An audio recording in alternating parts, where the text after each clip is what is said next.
What's going on, guys? Welcome to another edition of the It Doesn't Matter podcast. I'm your host. I'm Notorious One. I am Dom. I'm here with BDC. I'm here with Stratfact. I'm here with Poppy Platino. And today is my choice. We're taking it back to 1989 WCW Halloween Havoc. Fellas, what's going on? What's up, bro? Woo. We love Halloween Havoc. We love Halloween Havoc. It's spooky season right here. It's Havoc. It's Halloween. It's two things great that don't go great together. Come on. That's got a wonderful history. Yes, this is the dawn of a new WCW. We have Ric Flair teaming up with Sting, and they're taking on the Great Muda and Terry Funk inside the Thunderdome steel cage. We see our boy Lex Luger defending his title against Flying Brian Pillman. And, of course, they got Samoans on the show.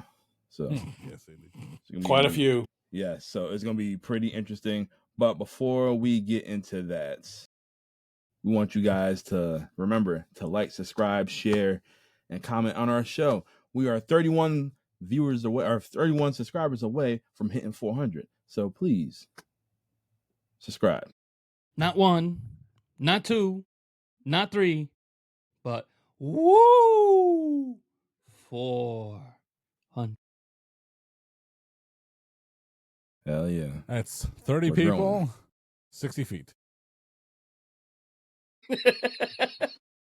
Strap facts with the knowledge already. You got it. I can't There see you go. you. All right, so before we get into Halloween Havoc 1989, we're going to bring back something we haven't done in a long time, which is called The Rundown. We're going to talk about today's current product. And my man BDC, he wanted to talk about why is NXT using Ricky Saints to, the right way compared to how AEW used them and as Ricky Starks. Yeah, his name is Starks. What is NXT doing correctly that AEW hasn't done? Simple. They put him in the main event. The only time they put Ricky in the main event was against MJF, but in all honesty, I don't think Ricky was a part of the plan to grow the company. He was just that surprised that everyone was like, oh, he can actually talk, even though he's shown flashes of it at MLW. I don't think Tony Khan realized what he had from that clip I seen. I haven't been watching the current product as much as I want to, but I was like, uh-oh.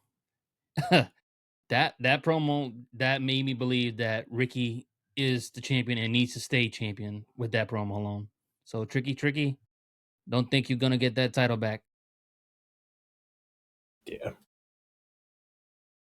That is the nice way of saying Tricky is tricked. He's tricked over. He's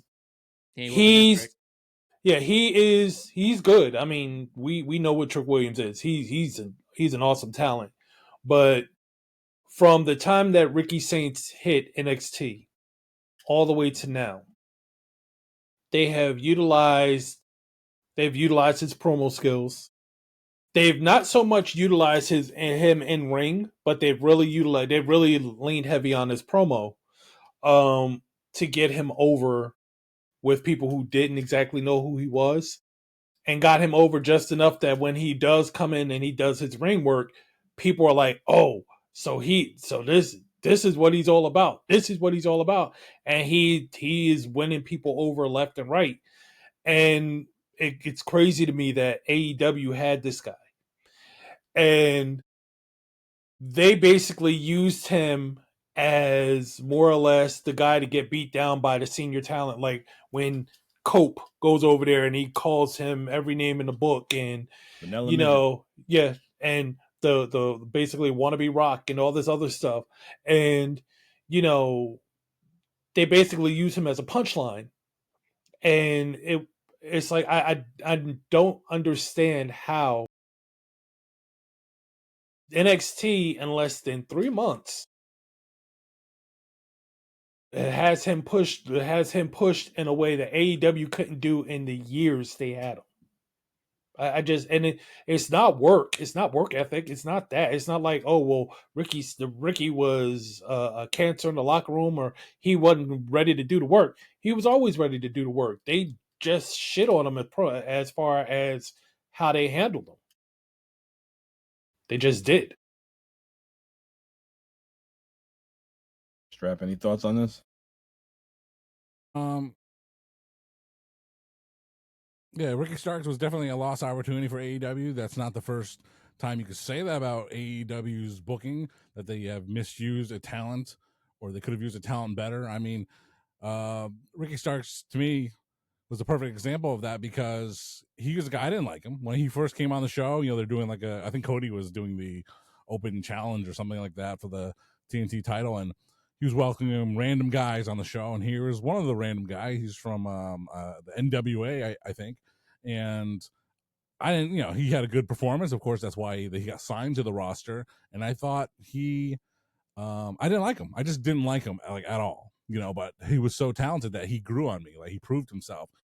And when MJF did win the championship, and his first or second program was with Ricky Starks in the second month of MJF's title reign, it's all right, first of all, ain't no way MJF losing, and he had a record title reign, and ain't no way MJF losing in a second month as champion. But Ricky Starks it was such an incredible push for him. It's oh my God, you have to give Starks the championship. I mean, he didn't, and that's okay. And but he was a stalwart of the program and the company for such a long time, and that silly, terrible program interview segment with Adam Copeland, Edge, really, I mean, that's what did. I mean, no one will admit it, but that's what did him in, and it was unfortunate because to me, Edge looked the worst in that, not Ricky Starks. But he's so yeah, absolutely. Yes, AEW dropped the ball on Ricky Starks. He goes on to NXT as Ricky Saints, the rechristened Ricky Saints. And, I haven't watched any of this. Now you guys are making me want to check out this promo. I hope it knocks my socks off. And I'm glad he's getting his just desserts in NXT. I think if I was an NXT fan looking from that point of view, I'm like, is this deserved? Does he is this right? Does he deserve it so quickly? I don't know. I can't speak it from that point of view, but I'm glad that he's getting successful. I'm glad he is being able to prove the quote naysayers wrong, and we hope to see a lot more good things from Ricky Saint. Yes, NXT, keep pushing them. What I'm going to say is, though, I think Ricky Saint is just a less famous version of what Cody Rhodes was going to be in AEW, because he has the promo, but AEW is all about the in-ring. They're not heavy on the promo, minus the MJF or the big names, but Ricky Saints is just basically Cody Rhodes, just to a lesser extent, just because he's not as well known as a household name. And I was going to literally pull on that fact that his promo that he kicked last night reminds you a lot of the type of promos that Cody kicks now and he kicked in AEW, where every promo he kicked, especially when it was the big situations, was so over the top with passion, it was ridiculous. But he pulled people in with every one of them that he did. Yeah. And that's kind of where Ricky went with this one last night, and it was great to see. It was great to see. Was it believable? Absolutely. Yeah, Strap, you're gonna be in for a ride. Yeah, Yeah, I missed it. I definitely gotta check it out. That's for sure. We'll probably discuss it after the show. And I've always been a fan of Ricky Starks. Remember, Platinum, I told you about him in MLW. I'm like, he got it. He got it. He just needed his time to shine, and he had that moment in AEW, but didn't really pan out. Well, I'm glad he got an opportunity now in NXT. The way I look at it, though, Ricky Saints is NXT's version of, well, not quite yet. He's got to put some time in of Tony Storm, where WWE dropped the ball on Tony. Yeah. She's nowhere near where her stature is, but just like that talent where you're like, oh, I don't really think they have it, and then they go somewhere else. I'm like, oh, we fucked up. Yeah, I think with Tony, they needed to give her creative license clearly. Yes, and they even had a problem with that with Bray for a while. They gave him some latitude, but they wouldn't give him the creative freedom that he sought. And then once they started to really give it to him, his unfortunate passing. He passed before he got to really see his creation take off. I mean, and that's, I don't know. I mean, that's NXT, so you don't really want to say, "Oh, well, that was Vince's fault," because it was NXT, so that was under Triple H's eye. You know, they really dropped. They really dropped on her, and she has made them pay for it ever since, to a degree. They've made her pay for it. I don't think anybody saw that coming, and I love this character. I love Mommy. I love all the women of WWE. Timeless Tony is ridiculous. Yeah. She is ridiculous. Yeah. That character will always, for me, remain timeless. Yeah.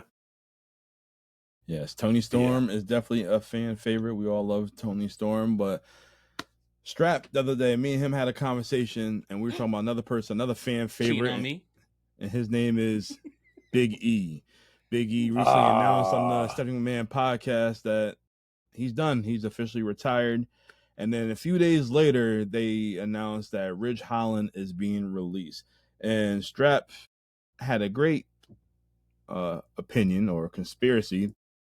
Strap, get into it. Let the boys know what your thoughts are. This acute observation was that I can't take full credit for, but I did see it, and it has not become widespread as far as I've seen. But the theory goes is that, Big E made his declaration on Stephanie's podcast that his in-ring career is done. Hopefully, secretly. I mean, not secretly, but we hope that it's goes the same way as Daniel Bryan and Edge. That yes, he's down and out, and hopefully, yes, and down in a couple of years you can come back. But you never know. Never say never. But he did announce his in-ring retirement, and mysteriously, days later, the currently injured Ridge Holland, the man who is responsible for the injury that put Big E out permanently, he's not being renewed, or he's fired. Yeah, he's fired. His contract was not being renewed. Yeah. So someone just you just think these are two separate things that have nothing to do with each other, and it's like, well, hold on, yeah, it's like, yeah, that's right, he did break his neck, and what a coincidence. Maybe this is some kind of unofficial payback from someone who's a big fan of Big E to say, you know what, screw you. We kept you on. We didn't want to admit it. It was like, accidents happen, D'Lo Brown. But, it's like, we're just going to cut you. Sayonara. See you later, buddy. And that's a conspiracy. Does Ridge Holland's termination or lack of contract renewal, especially while he's injured, because they don't like to do that sort of thing, is it any way related to Big E's announcement that he was done in the ring? Well,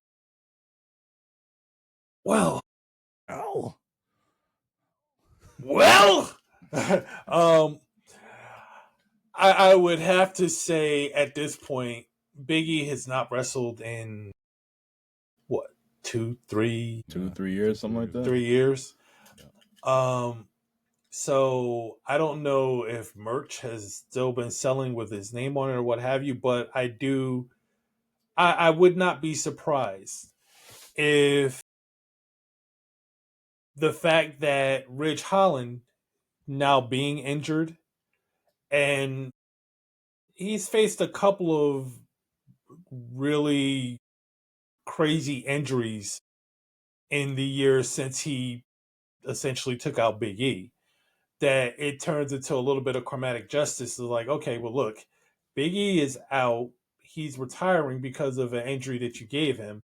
And you yourself have not necessarily been blowing it up because you've been on the injured list for better parts of the last 2 to 3 years after you put him out. So this is basically a 2-for-1 loss. So we'll just go on ahead. You go on ahead and you get yourself right. We're not paying for it, but you get yourself right. And, maybe you come back someday. Maybe you don't. Maybe we'll have you come back when Big E comes back. Who knows? Would I put it past them? No. I wouldn't put it past them because Big E was a big moneymaker for the E, and that's a lot of money that they lost with him not being able to wrestle. You know, New Day gets turned in a whole different direction without E. They, you know, do they have this heel turn if E is still part of the fold? Probably not. Probably not. And I mean, that is what it is too. So I don't know. It could be. It could be. You left us. I'll go on the road. I'll be your managers. I broke my neck. Come on. I broke my neck, man. I broke my neck. Oh man, what do you think, Platinum? It's tough, man, because you never want to, just let a guy go when they're injured because that's a whole different situation. But if his contract really was up and they just didn't want to renew it, I can't say it's poetic justice. I just think it's just a sign of the times. He's not, providing the right product that they want to, get their Yeah. money back. They're not. He wasn't the right. I'll say this. He wasn't the right investment. So they invested what they thought they were going to get, and they've been taking losses, and they don't want to take another loss anymore. So, but for someone who not really an investment, he's sure getting a lot of TV time because he was also appearing on TNA as well before he got hurt. maybe they were trying to, he's still he was still fairly young in the game, so maybe they were trying to, let him grow into a role, but maybe the injuries and then maybe his work style wasn't matching up what he needed to do, and just it's just like most jobs, man. If you don't catch up, you're gonna left behind. And in this sport, if you don't catch up, you can really hurt somebody. And unfortunately, he did. Somebody very high up in the rankings. And I'm guessing they're like, nah, you're not getting it. So we gotta let you go. Well, and maybe him being on TNA those couple of times will mean that in 90 days we will have Valley Holland on TNA. Don't breach a contract like another guy who went to AEW. I heard he didn't breach his contract. Now I gotta wait a whole year. I'm sorry, you cannot let a guy go and then not pay the man, tell him he can't work for a whole year to make a living. That's BS. Well, he probably breached it. It probably was 90 days. We're not sure yet.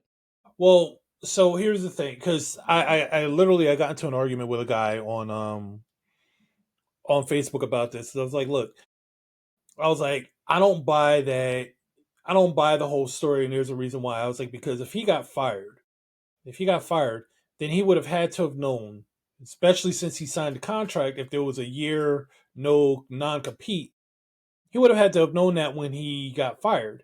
So if he did this and they sent the cease and desist letter, it wouldn't be a surprise because he would know it. And then you add that to Samantha Irvin coming out. She said she has a 2-year non-compete on her because she wanted to leave. No, she getting paid. Huh? Is she getting paid still by the E?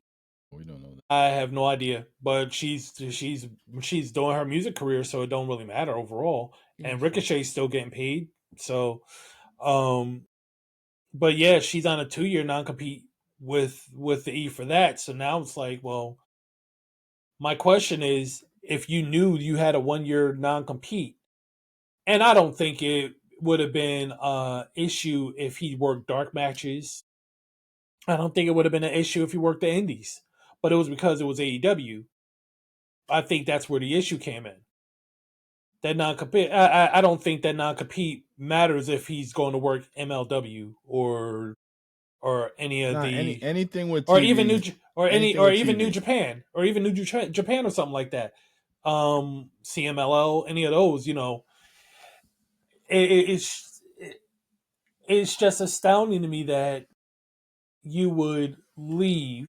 Well, you would get fired, right? You would get fired, and like I said, I'm sure they told him from the gate, look, this is what you can and can't do. When he signed his contract, certainly reiterated it when he got let go. And then he did that anyway. So either he doesn't have it or he does and he just didn't care. Charlie can read it for him.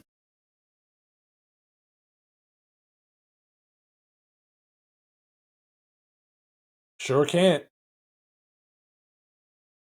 Yep, that's what it is. That's what it is. Well, that concludes this week's edition of The Rundown. More to come next week.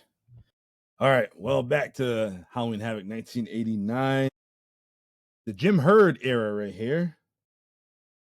And we have Jim Ross, Bob Caudle, live from Philadelphia in the Civic Center.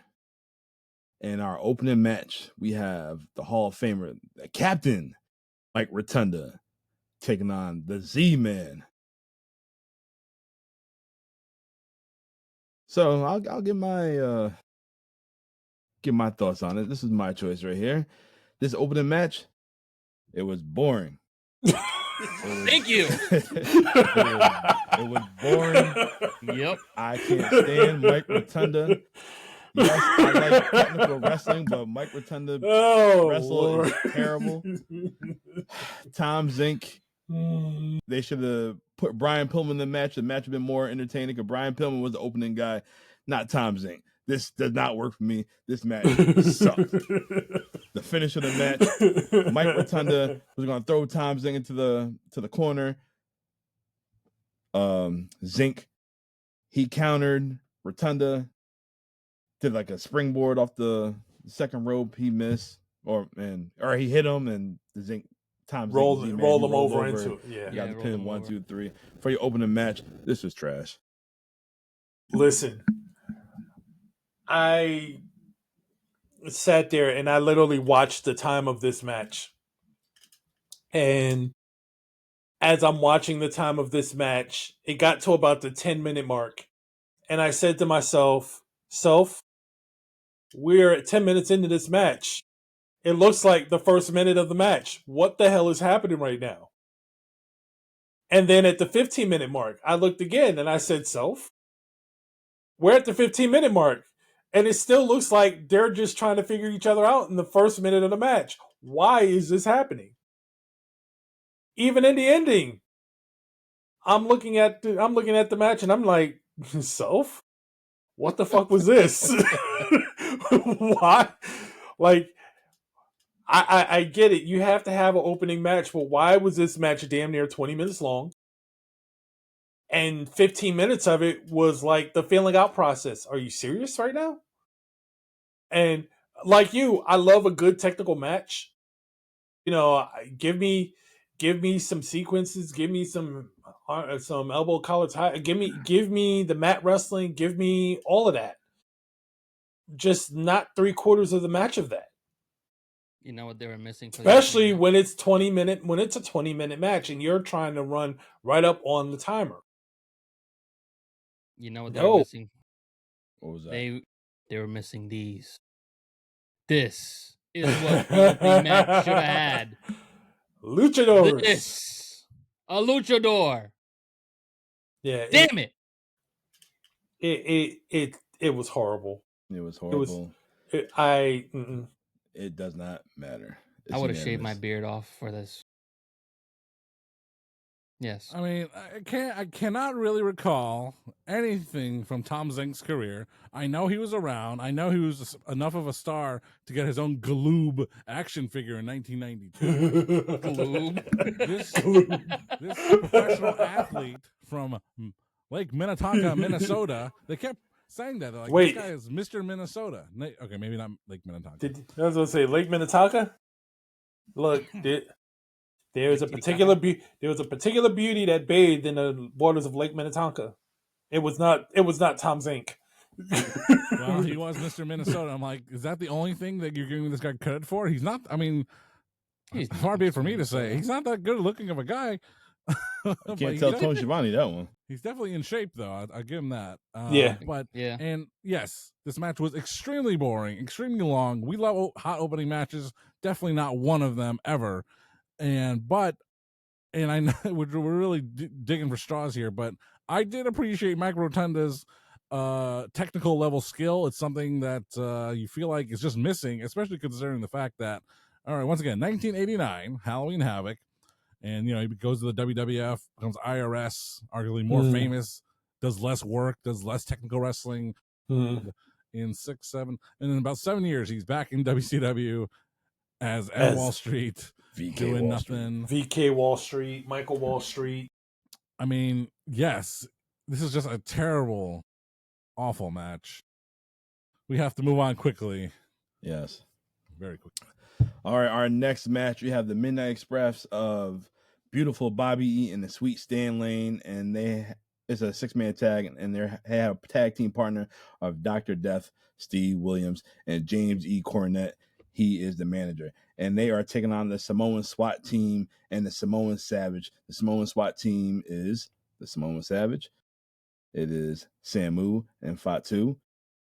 Fatu, at this time, had the braids. Everybody knows that's Rikishi. And I seen a young Solo Sikoa right there. look just like him when he had the braids. Yep. And then you seen Jacob Fatu's daddy. Yep. The Tongan kid. Yep. Samoan Savage. And I still can't remember who the hell Samu, who's his son. I can't remember. I know we talked about beforehand. I don't remember who it is. Manu. Oof. Is it Manu? Well, whoever the third dude, Samoan dude was, he looked exactly like Manu.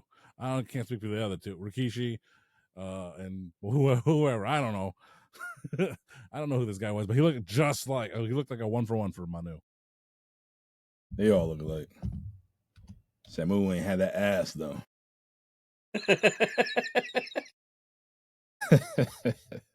All right. Well, these Samoans, they are being managed by Oliver Humperdinck, also known as the Big Kahuna. Platinum, who the hell is Oliver Humperdinck? Somebody who was trying to look like Captain Lou Albano. I was thinking that. I was like, that's not Captain Lou. No way. I didn't look it up either. I was like, didn't he make an appearance in WWE sometime? Captain Lou? No, of course. Oliver. There was a character named Wink Martindale, but I don't think that was him. That's the wrong Wink.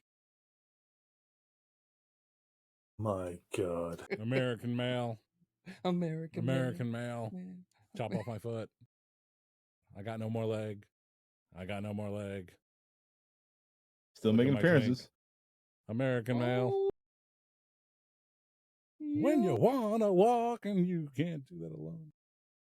All right, well, these Samoans right here, they had a hot ass entrance, throwing the flames, one of the torches. That was pretty dope. That's what Uso should have did back in the day. That's cool.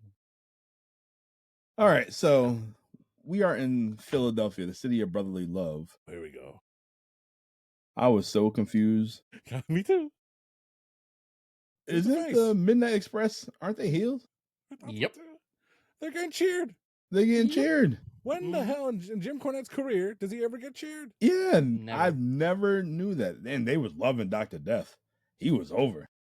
Dr. Death, the man credited with another Steve Williams not being able to use Steve Williams as a name.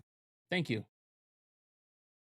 He would have to switch his name to something that would work in his favor, something along the lines of Steve Austin. Steve Austin. Something along the lines of Steve Austin, and ultimately became Stone Cold Steve Austin, which works a lot better than Stone Cold Steve Williams. So we thank Dr. Death for that little name change, because a Hall of Fame career came of it. And but yeah, he was extremely over, and he was extremely amped, more amped than I've ever seen him in a match before. That man was hyped. Mm-hmm. Yeah, so this match right here, this 6-man tag match, it was a very chaotic brawl, and these guys are going at it, and you still see like the Samoans today, they still, they take a headbutt and they brush it off, or they get hit in the head, they still brush it off. Something about that coconut. But Jim Cornette, he took out the Big Kahuna with the tennis racket, and the Samoan Savage, he took out Sweet Stan and he bumped him into Jim Cornette, and Samoan's got the win. So fake. Yeah. It's like, hit my racket. Oh. And this match sucked too. It Boring did. I mean, it did. It had it went action. long. Just because it had a lot of movement does not mean it was a good match. It had a just lot dragged. of movement for sure, but it was A lot of another moving parts. boring match. So again, I had a conversation with Self, and Self is trending right can we now. have a camera for Self? And I'm looking at this match, and I said, Self, it's been 10 minutes into this match. Why does it look like the match hasn't started yet? And then at the 15-minute mark, because yes, this match also went over 15, I again said, Self, why in the blue hell are these two matches the ones that are the longest so far? Why are these matches 20 minutes long? And they had literally 3 minutes of action in both of them. I am very confused right now. That finish was something. It was something. That finish was ridiculous. I could see 80 different ways this match could have been better. One of them being it being way, way shorter. It was very confusing because, like, again, it was just a weird crowd. I mean, this is where Philadelphia gets a little notorious itself. Didn't know who the heels were. Didn't know who the faces were. Apparently, neither. So there we go. Just another confusing, boring match. I'd rather have that match be the opening match. Sure. Yeah. At least it has From what we've seen so far, yeah. They opened SummerSlam '94, so they could open Halloween Havoc. And apparently, Oliver Humperdinck managed Bam Bam Bigelow and Paul Orndorff and a Survivor Series team in WWE in '97 and WWF in '87, and left in '88. Yep. And the crazy thing is, Bam Bam and Paul Orndorff, they were babyface at the time. Crazy. Yep. It was crazy. I remember that. Yeah. Yep. Well, and he left because he hated being a face. With a face like that, I'd hate myself too. Match number 3. Match number 3. We have the Cuban Assassin taking on Wildfire Tommy Rich. Yes. Oh, yes. Back from the dead, Wildfire Tommy Rich. Now, with a name like Wildfire, you imagine things like flames and bursting images of fire and things like that. No. What you get is an icy cold tundra with a large trunks of Mr. Wildfire Tommy Rich. You got Red Rooster with blonde hair. Good Lord, this guy sucked. And the fans hated him too. Yeah. This podcast hates him too. Last month you said you liked him. him. Huh? Last month you said you liked him when we did Fall. Listen, I'll tell you who I do like. That Goodwill store shopping Cuban assassin. Did you see his boots this month? You know, he was like, that might be a size 15. I'm a size 10. I'll buy him anyway. At least it did not look like it belonged in a Puff Daddy video. Okay. Oh, Lord. And we learned more about the Cuban assassin. We learned a little bit more about this guy. He when he debuted as a professional athlete, he was under his the name was Fidel. Good old racist Jim Ross. I know where this guy's loyalty lies. You don't say. What about you, Bob Cottle? I don't know, JR. Listen. Here's tonight's lottery numbers. Listen, we're going to just skip past this match because it didn't matter anyway. The fact that he won the match on the Luthez press said everything I needed to know. What the fuck? Anyway, next match. That was the worst Luthez press ever. Like he was just like, he was like this. He was like, Ka-chunga. Yep. Wildfire Tommy Rich with the win. He's like my second girlfriend. Sucked. Okay. Never gave Cuban Assassin a face full of stomach. Come on, man. I want to see more of the Cuban Assassin. Maybe next month. Next month, as Dom chooses Clash of Champions. No, that was Abel. Oh, yeah, okay. Oh, boy. All right, well, after this, we have the dynamic dudes of Shane Douglas and Johnny Ace with Jim Cornette taking on the Freebirds, Michael P.S. Hayes and Jimmy Jam Garvin for the NWA Tag Team Championship. And this is not the franchise with the Zach Morris hair.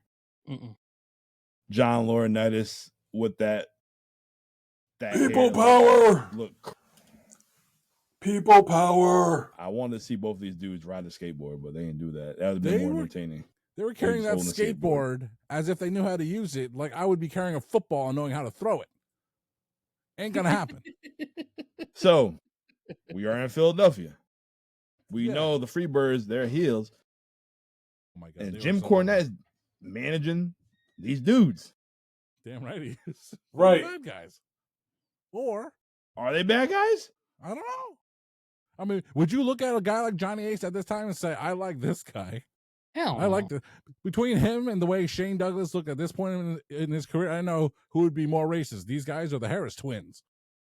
Oh, whoo, cha-ching. Yo. Man. Wow. You got these blonde hair, Zach Morris looking skateboarders. One from Pennsylvania, Pittsburgh, and you got another one from Minnesota, and this is their character? This is their gimmick? Yeah, exactly. Just like the way they're carrying those skateboards. Yeah, bro, we're going to go down to the local high school and pick up all the chicks. That's what Johnny is. John Laurinaitis with that hair look like Dan pedophile. Getting older, they stay the same age. My God. Oh, my God. They look so terrible with the damn mullets. Yeah. I bet I know Johnny Ace's pickup line. Did you finish your coloring book today? Ooh. Have mercy. All right, but I'm not gonna knock on Johnny because Johnny actually looked pretty decent in this match.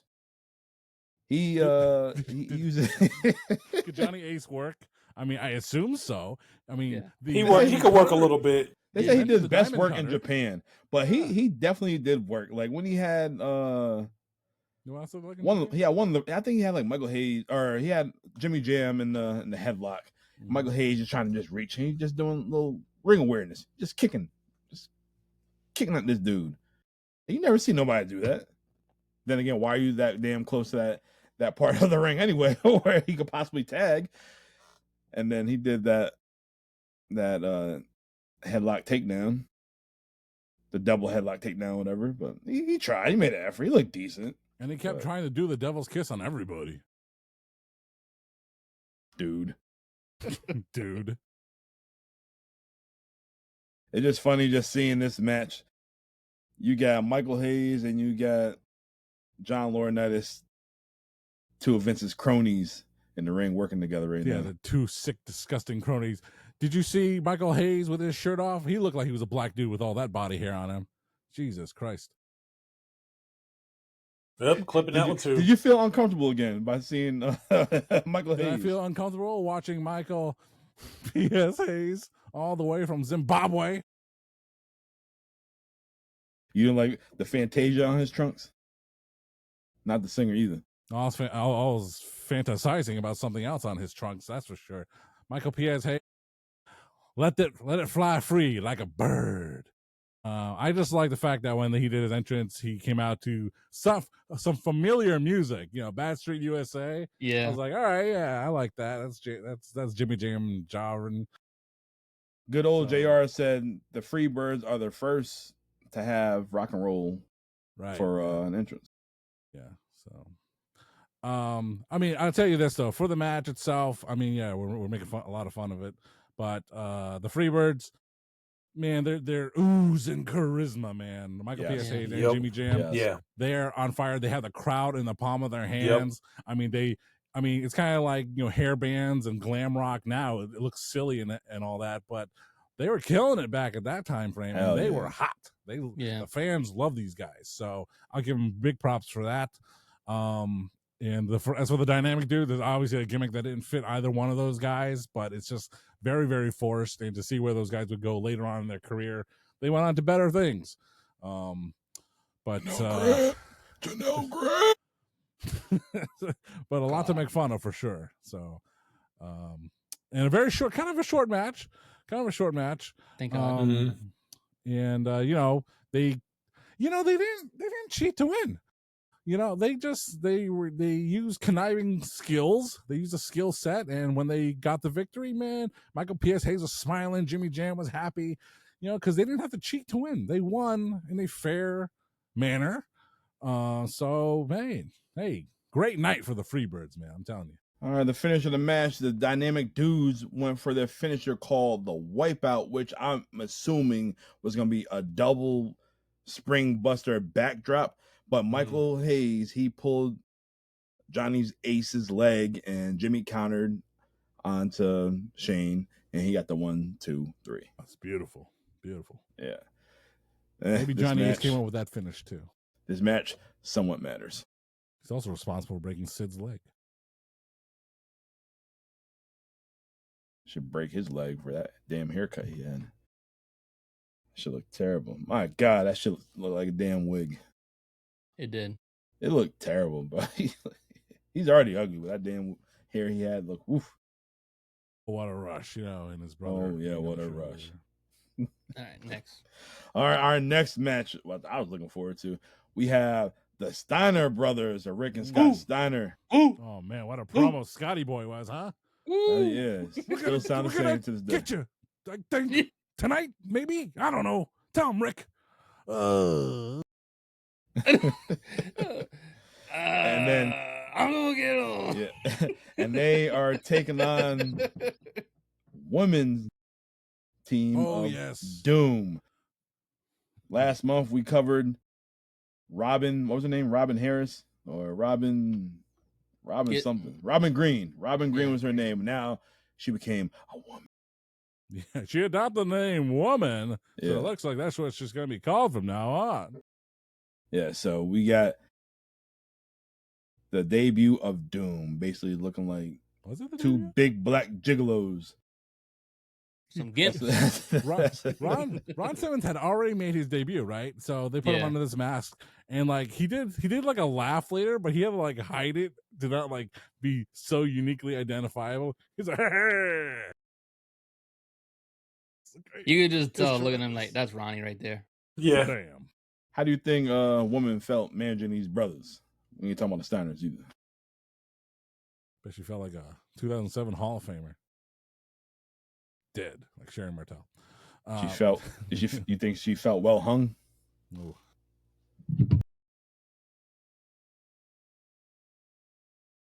Anyways, examples during one. Anyway, yeah, Doom. They fit well, Dom. They fit well. Did they fit well? Made well. 2 holes, no weight. Yep. Really tight mass. Oh Lord. JR with the funniest line. Rick Steiner, he's sporting a new tattoo. He got a dog. I asked him, hey, Ricky, how can you get a tattoo of a Wolverine? Because I like dogs. Then why don't you just buy a dog then? Oh, man. Wait till he meets CM Punk. Oh, some boy. of that Pepsi tattoo. Don't you drink Coke? I'm straight edge. I don't know anything about Coke. Yeah, that was funny. It was funny. I was laughing. These commentators, they had little one-liners. I made sure I had to write that in there. But all right, so Doom, Ron Simmons, Butch Reed taking on Rick and Scott Steiner, 4 powerhouses, and man, these guys, they square up against one another. And then power. Yeah, the Steiners, they just go. Yeah. Yo, they start off the match with some damn German suplexes and the place going crazy. And Philly, the city of brotherly love, who likes bad guys, they was loving the Steiners. We all were loving the Steiners. Mm-hmm. When Rick Steiner got in the ring, he was throwing blows. Like, he was throwing like live rounds out there. And then we hit Ron Simmons that damn Steiner line. That like nothing, man. Oh my God. A thing of beauty. I'm not gonna mention the obvious, but on a night where Philly was loving villains and faces alike, they loved the villains when the Samoan SWAT team was up. They loved the faces when it was the Steiner brothers. I'm not saying nothing, Philly. Philly don't like black people.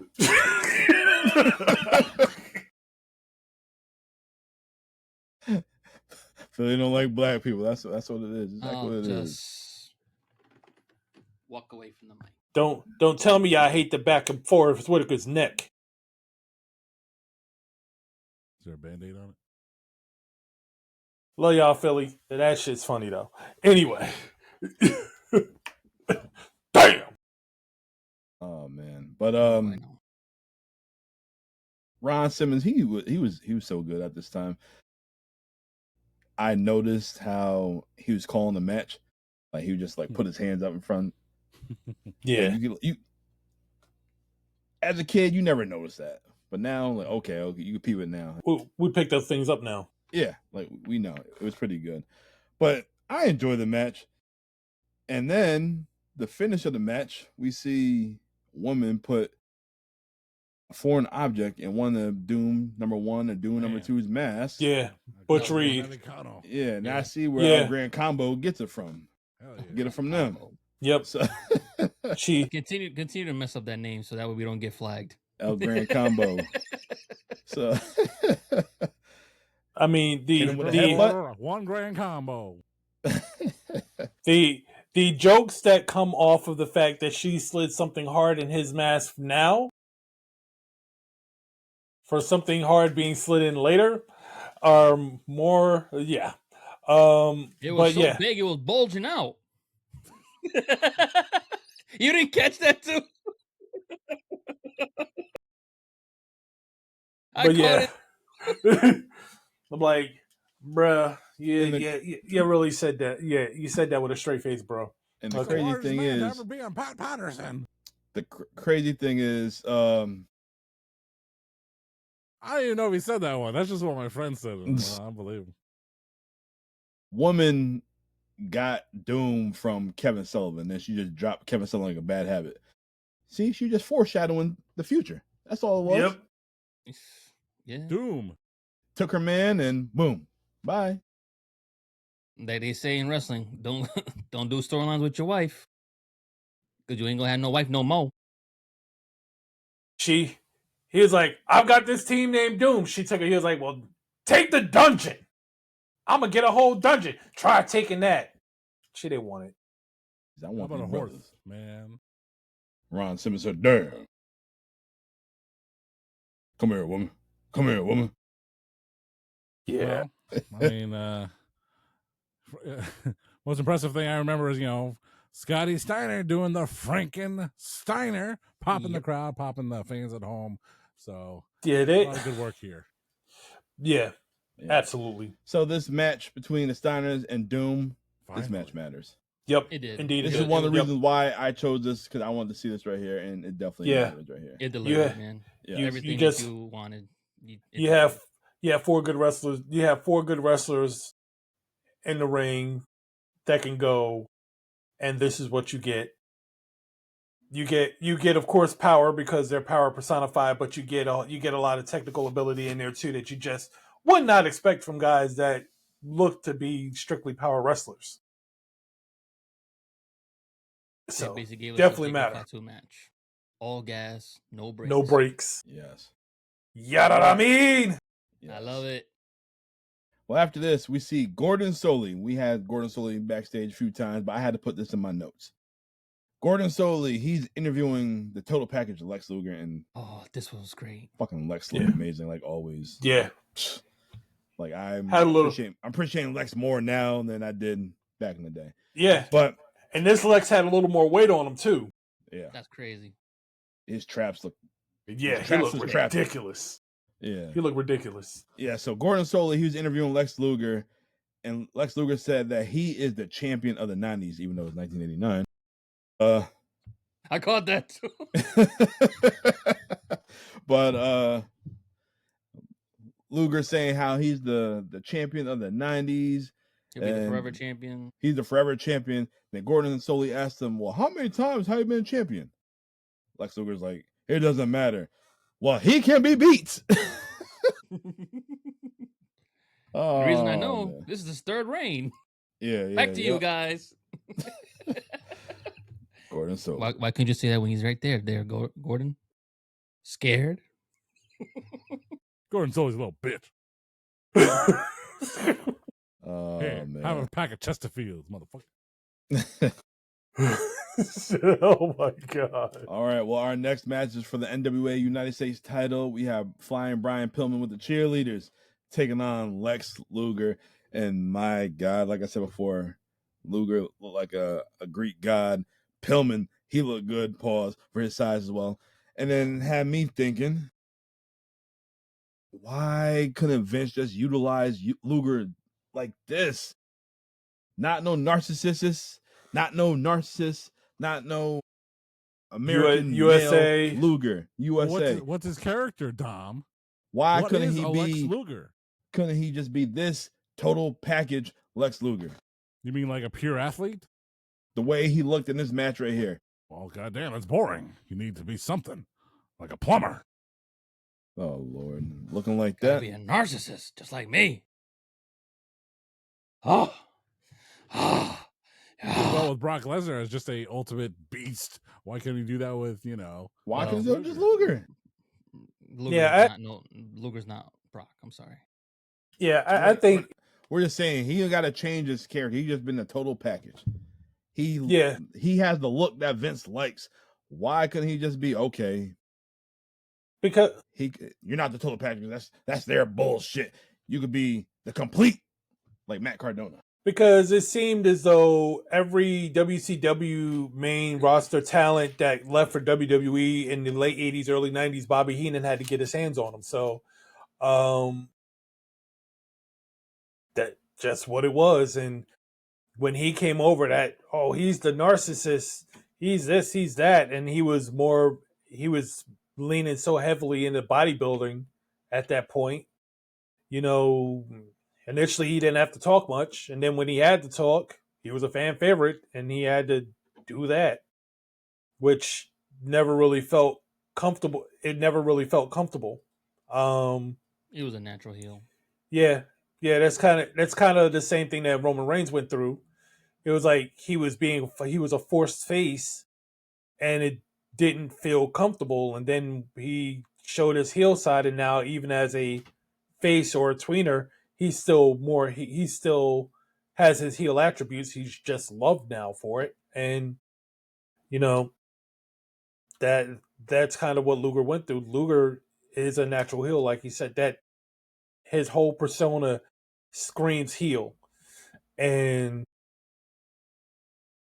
there was no need to really mess with the formula in WWE, but they did anyway. How about this? You bring Luger in 1992. The Samoan SWAT teams there in 92.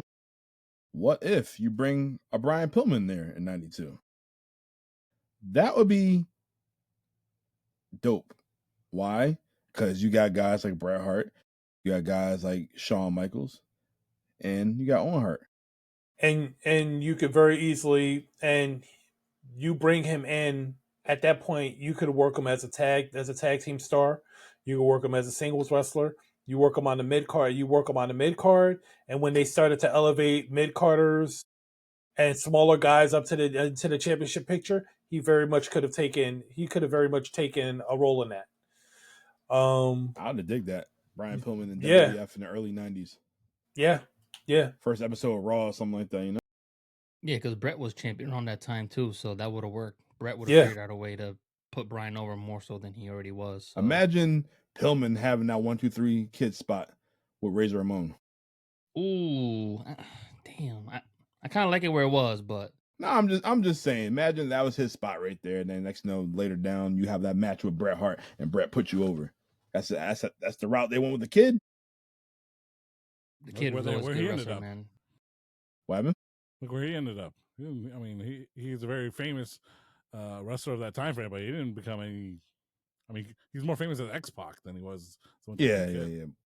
Well, just because who he hung with made him credible, Justin.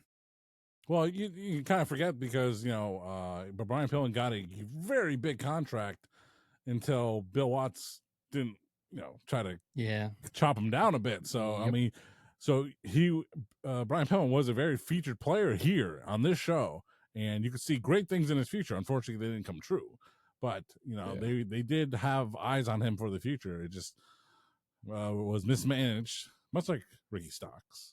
Yeah, he was mismanaged. Then he got hurt. Yeah. Then, they tried him. They tried him in the Hollywood. Well, they tried him in the Hollywood Blondes with Steve Williams. And apparently, there's another Hollywood Blondes. Yeah, another version of Hollywood Blondes. But yeah, it would have been nice to see him get that chance. Like by the time he came to the WWE, he was not wrestling anymore. He was essentially not wrestling anymore. He was a loose cannon, which as a promo, dude was a beast. Yeah, but he wasn't wrestling anymore, and then we lost him shortly thereafter. It's like it's another one of those many missed opportunities that we like to talk about. Like Tom McGee. Yeah. All right. Well, this match right here, I think was the match of the night. I enjoyed it. Luger, he ain't dominate the match, all his power moves and whatnot, but he made Brian Pillman look good. Brian Pillman had a chance, but Brian Pillman, he missed with a drop kick, and Luger caught on with the slingshot, and Luger got the win. 1, 2, 3. It's too short. Finish came out of nowhere, and I was like, "What?" And that was it. I mean, and he sold the sell on that was amazing. I mean, you kind of complain about nowadays where it's like there's so many false finishes. You're like, can it just end on one good looking move? And it actually happened. A very good looking hot shot. Boom. 1, 2, 3. That's it. He's out. He's got his belt. He's gone, man. So good for Luger. He folded like a cheap suit. That was it. He sold that very well. He's like, this is the finish. I'm gonna milk it for all it's worth. Digged it. I definitely digged it. I liked it though. It was the right call. Guys, does this match matter? Yes. Yes.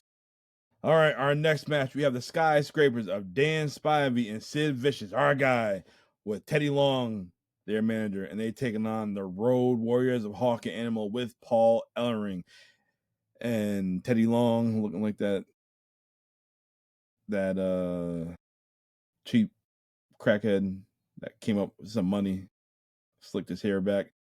He had like a key to the city. I don't know what the hell this key was. He had this big ass key. He was holding the key. Kilo. It probably was a kilo. It probably was a kilo. Because the key was low. Kilo. Nice one, John. Kilo. Kilo. That's why I had no teeth. I was wondering why the hell he's holding this key. But this match right here, these big 4 behemoths, they were going at it. And then the key got involved. And Dan Spivey got himself DQ'd for hitting one of the Road Warriors with the key. And then all hell breaks loose after. It was a cheap way to find a way to not, have somebody go over, which I get it. They were trying to protect the Warriors and they were trying to protect the Skyscrapers. I'm with John. I still want to get a finish with that one, but it just was kind of cheap. Dusty booking. I didn't like the way they did it in front of the ref. I would have been happy if the Scrapers cheated and beat the Road Warriors, and then they would have been like, "Oh no. See that key right there?" I would have been happy with that. That's how Platino and I were mad last week when we was watching Leon Slater and Javon Evans. Yeah. We were mad with the finish. We were watching it. Yeah. We were mad watching that finish. Like, it was an amazing finish as far as we were about to get 5 more minutes after the 20-minute time the 20-minute timer ran out. We were about to get this amazing finish, and then they fucked it with Dark State. I'm like, you've got to be kidding me. You've got to be kidding me. Like, this was not even a match of the night. This is arguably the match of the month. At the match of the month, outside of Cena and AJ, and you ruin it with Dark State. I get it. You don't want either of these guys to lose, but at the same time, Dark State. Must be a winner. I mean, the match, it wasn't a Funk Flair classic, but it was pretty much what he was advertised to. Well, 4 meaty men slapping meat, man. They were just going at each other. Just as I'm watching, I'm like looking. I'm like, I'm watching with my girl. I'm like, Nikki, look at these 2 guys. She's like, what the hell? These guys are fucking jacked to the gills. I'm like, yep, one day I'll be like that when I'm dead. Speaking of dead, it's crazy. Only Teddy Long, Paul Ellering, and Dan Spivey. That's the only ones remaining. You would never think that. Those guys look way older than all those guys, and actually they are. Yeah. I still, to this day, I'm mad that Sid Udy did not go to the hall before his passing. Just like Vader. I'm mad about that one. That's disgusting, in my opinion. Maybe he had some bullshit backstage politics, but come on, Vader was a Hall of Famer. He's in my opinion. He's a Hall of Famer, but his son. Possibly. Yeah. Mick Foley, he was pushing for that joint too beforehand, but obviously not. Sting and Flair too. That's just... Well, they both in it. Sting, Flair, 2-time Hall of Famer. Gonna be 3 times. Yeah, get Evolution in. Evolution is a mystery. Yes. We got another big dummy coming after him. All right, guys, but did this match matter? It somewhat mattered because the star power alone, it had you going. You was excited for it. A couple slip-ups. Well, maybe they were planned slip-ups, but just the ending kind of like took it away from me. That was the only difference. It was... You breathing heavy over there. What's going on? Right there. And then, You're right over there, BDC? It matters because if it doesn't, he's going to make me go 1-on-1 with The Undertaker. Yeah. Booger Red. Well, we know You're going to go 1-on-1 with The Undertaker. Yes. Strap, what are your thoughts?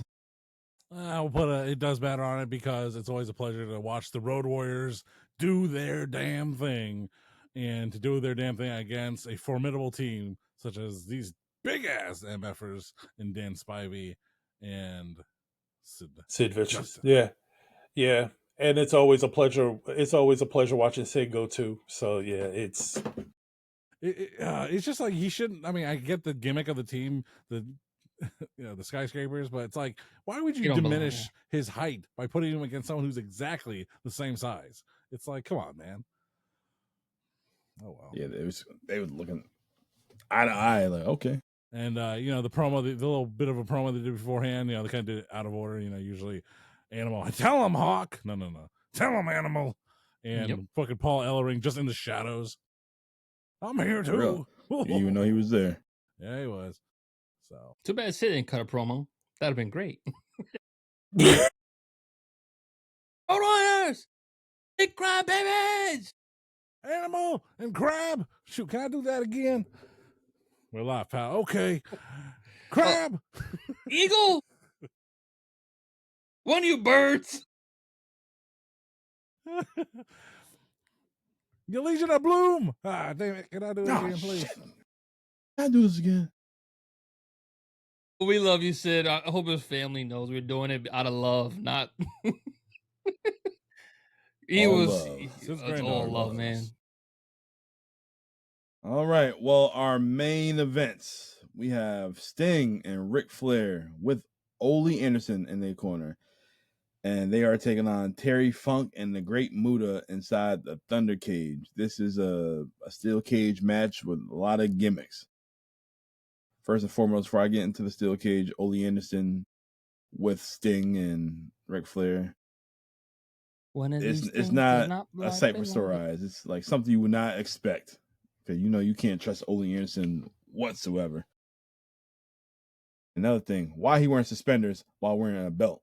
Never understood that. Never understood people like that. One or the other, brother. One or the other. Anyways, we got Bruno Sammartino. He is our special enforcer. The living legend. Match. Yeah. Living legend.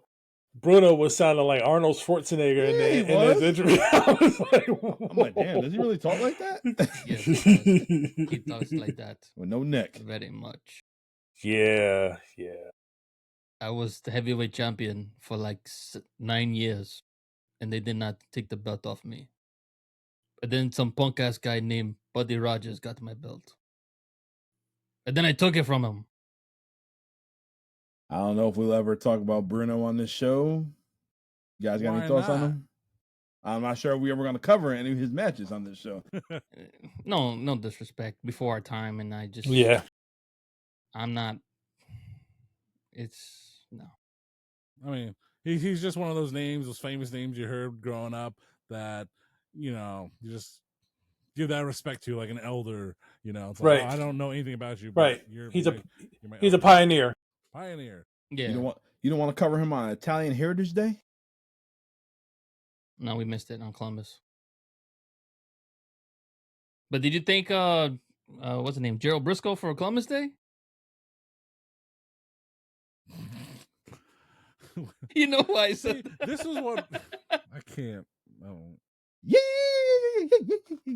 There's episodes of NWA television, JBL, where the Briscoes, not Mark and Jay, no, Gerald and Wes. No. Jack and Gerald Briscoe. Jack and Jerry Briscoe. The original Briscoe brothers. They're like, we're out here and we're wrestling, good wrestling, and they're just, some fans don't like us. They're calling us names like insert bad. Name. No, like, I know. Insert antiquated name for Native Americans at that time, And it's like, oh, they're racist against us. Like, man, he's still white. You look white to me, Joe Briscoe. Real. You look white to me. The guy that was not Tatanka. Remember him? Who was that guy? Man he retired and had an auto body shop. Him and his brother. Come on down. Yep. He had it in Ocala, Florida. Oh man. Chickasaw. What was I saying in Dallas, John? Choctaw. Choctaw. He's one of them. Jeez, we're gonna get canceled. Number one. We don't got enough viewers. Dom reads a Japanese wrestling roster. Number two reads a Native American roster. Ooh, I want to hear this one. Johnny, what is that? Chippewa? Well, not. I think a Choctaw. I would like to thank everyone for viewing our last episode of the It Doesn't Matter podcast, because more than likely everything's going to be canceled after this show is over and aired. So it's been a thrill. We ain't got nobody from Fox anymore. He can still listen to us. BDC, we can't sell out because no one would pay for this content. Anyway. But this match does matter. This cage match does matter. But we had a little incident before the match happened. The damn cage caught on fire. Yeah, that part. The Thunderdome caught on fire. I didn't even pay attention. I must have been. Yeah. With the kid. You didn't see when the Great Muda climbed the cage and spit the mist on the damn fire? Nah. I was, my kid. That's what happens when you watch stuff with a freaking toddler. You get distracted. Peyote. Yeah. Woo, you see like one of the ring crew guys and the referees by hand. They trying to knock the fire out by hand. The Muda just went up there. They want them numbers. And Jim Ross, the great Muda, just spit something in the air. He had to put it out with the mist. Yeah. He put it out with the mist. Hey, that's how you know it's not a gimmick. The tuberculosis. Mist so good, puts out fires. Imagine what it does to your eyes. Yeah, but oh boy, blood of a fugu. You already know. You already know Terry Funk. He going wild in this match. This man, yep. Him and Flair going blow for blow. But my God, this was as real as it can get. Mm-hmm. Flair and Muda chopping each other. Woo. Them boys just kept going back and forth. They was hurting each other. Yeah. They was hurting each other. They were. They definitely were. I'm pretty sure that was like one of those things backstage that, hey, at the end of the day, make it look good. Okay. Muda, I want you to chop me, and I'm going to chop you.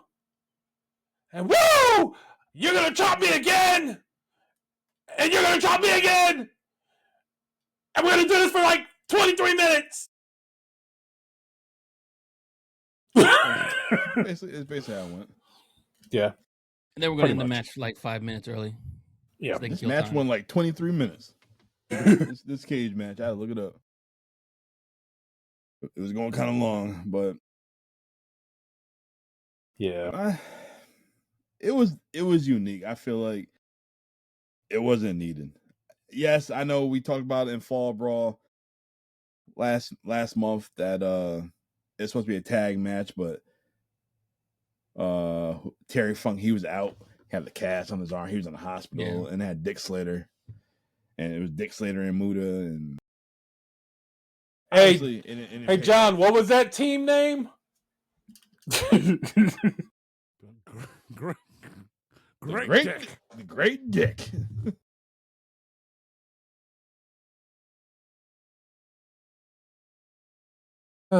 Yeah, but the good guys got the win. Sting and Nature Boy Ric Flair. Is it sad that I was waiting for a crossover, a freaking... When you see Ole Anderson, you would think there was going to be a turn. Yeah, there was going to be a turn. It was going to be a turn. That's what I thought. Oh, he's about to turn on him right now. Yeah, he's helping out Sting. I'm like, is he gonna? Nope. Oh, you just know it's coming, and it did. It just wasn't this pay-per-view. Who would even do it on a pay-per-view? Some would say. That's true. But overall, like the first hour of the show, it wasn't all that whatsoever. You can definitely skip the first hour. But after that, the next hour and 50 minutes, it got good. It was real good. It was real good. So I would say this show matters. What about you guys? I'll probably give you that. You had some legends in there that you've seen, and like you said, as you kept going on, the matches got a little bit better here and there. The best match of the night for me was Lex and Pillman. That's very rare for me to say Lex had the best match of the night, but Lex was a different guy. Lex was a different guy back then, and it showed. 80s Lex Luger over 90s Lex Luger. Absolutely. Absolutely. But 90s Lex Luger was over. Yes, 90s Lex Luger was over, but if you want to have a good match with Luger, 80s Lex Luger. 80s Lex Luger. True. He adapts with you. That is true. And it's just good. I don't know who's working with him backstage. I'm not sure if it's Sting or if it's Flair, but 80s Lex Luger all day.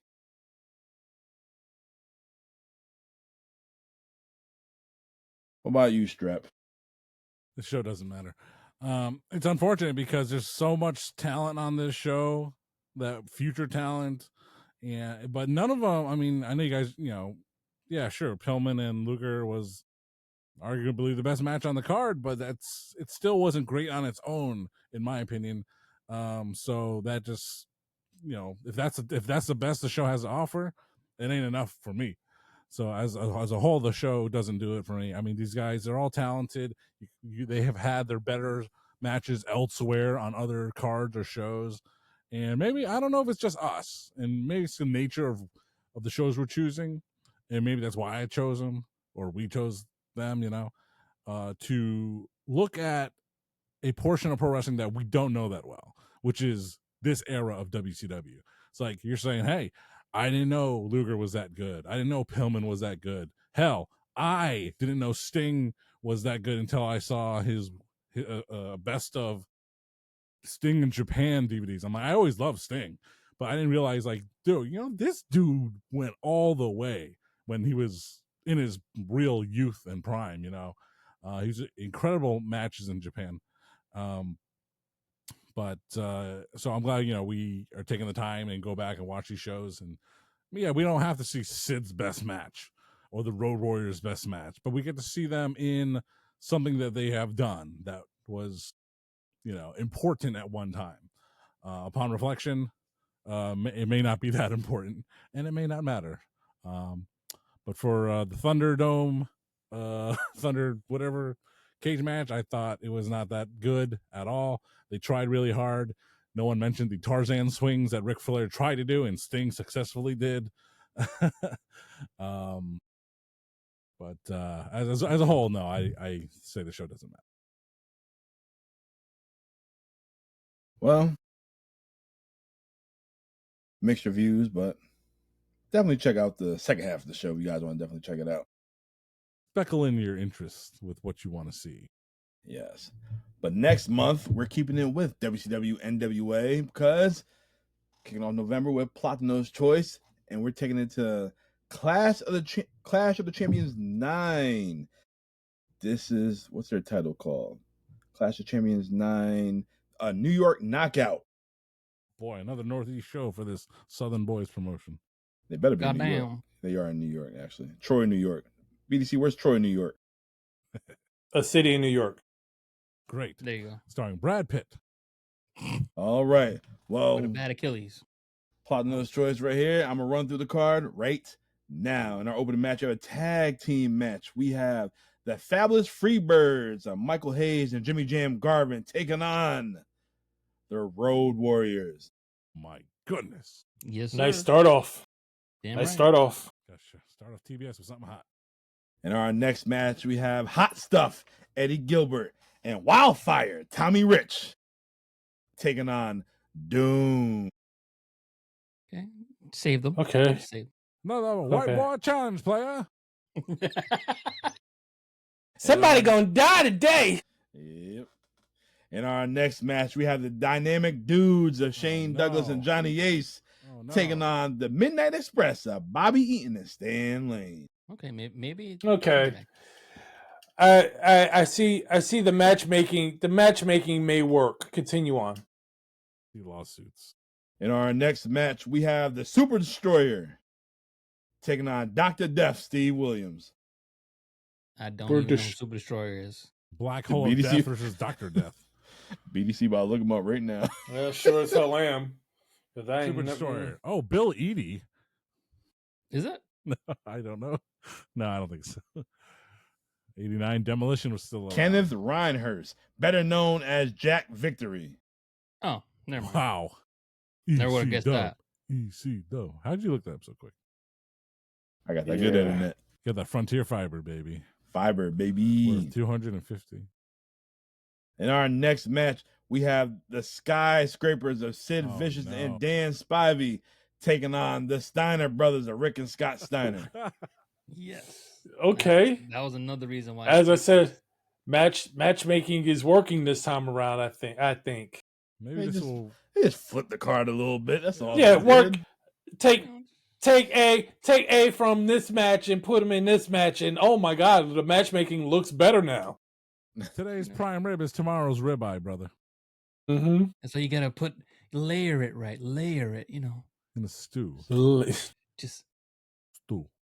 Put it in a stew. All right. After this, for the NWA United States Heavyweight Championship, easy for me to say. We try this one more time. Our next match for the NWA United States Heavyweight Championship, we have Brian Pillman taking on Lex Luger. Yeah. Again. I've seen this before. It might be a little bit different though, baby. We're gonna look at this little belt. The view, it never changes, baby. The view, it never changes, baby. The view, it never changes. I'm Barbara Waltwa. Yeah. And our main event is an I Quit match. We have Terry Funk taking on the Nature Boy, Ric Flair. My eye. He got my eye. Terry Funk gotta pay 10 cents for that bag. My horse is dead. I'm going home now. I heard this was a very, very interesting match. I heard your boy Dave Meltzer gave this match 5 stars. Oh, he's a quack. What did Dave Meltzer ever do for wrestling? What did he ever report about Netflix subscription numbers? Nothing. Wait, They're fake news. Fake news. They're not real. They don't have all the numbers. What's Dave Portnoy say about the Netflix anyway? If it doesn't flop, then it's a good pizza. Oh, he got problems.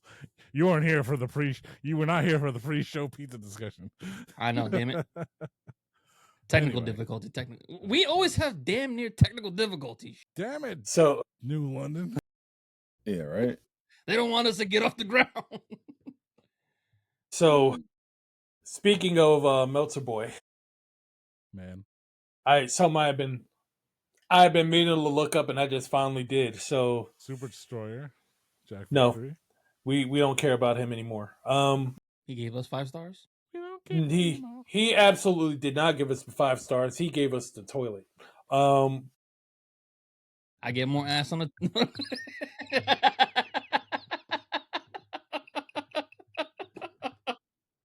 That's it.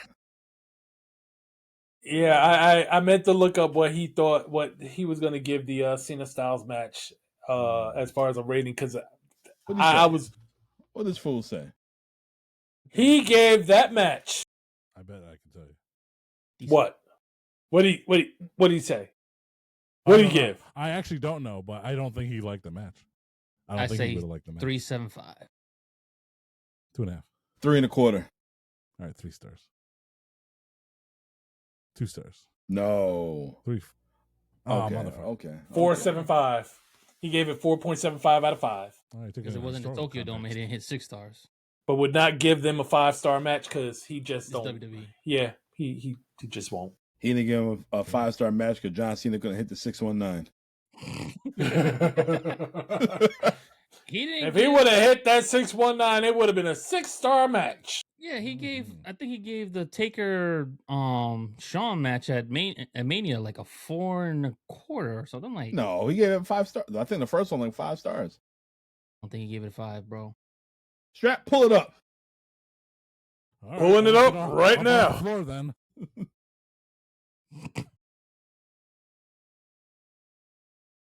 Nope. Yeah. He